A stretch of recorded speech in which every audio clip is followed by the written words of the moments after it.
তোমার স্কুল বুঝছো? হুম।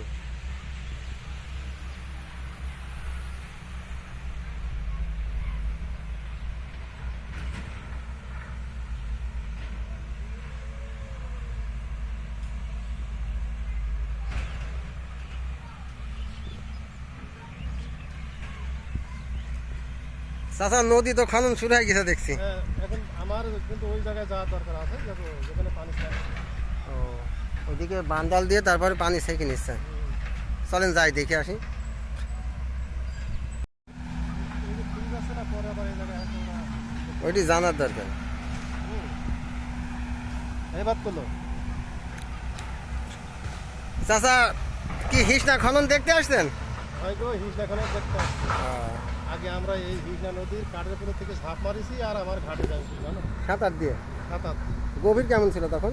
তখন ধরো গভীর ছিল কিছু কিছু জায়গায় 30 ফুট 40 ফুট 50 ফিট পানি। তাই তো এখন যে খনন করছে ওই আগের মতো কি গভীর হবে না তারা কম করছে? আরে না রে বাবা, আগের মতো 30 ফুট যাবে, 40 ফুট যাবে না, ততটা হচ্ছে না। হ্যাঁ, অত তো যাবে না। এই গেলে কত যাবে, 20 ফিট হয়তো। আচ্ছা, শুনলাম যে এই নদীটা নাকি 42 কিলোমিটার দৈর্ঘ্য। ওই 42 কিলোমিটারই খনন হবে খনন হবে, কিন্তু এটা তো যাবে বরিয়া পর্যন্ত প্রথম অবস্থায়। বরিয়ার থেকে তারপর আবার আস্তে আস্তে। তো আগের যে গভীরতা ছিল এই নদীতে এটা তো আর নাই। না, এইসব ধরো জনগণের মধ্যে কত বাড়ি ঘর কত কিছু সব দিয়ে।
দেবে ওই জায়গায় দিতেও দিয়ে দেবে, এবার সব দিয়ে দেবে। এইটা মনে হয় রাখতে পারে।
দেবে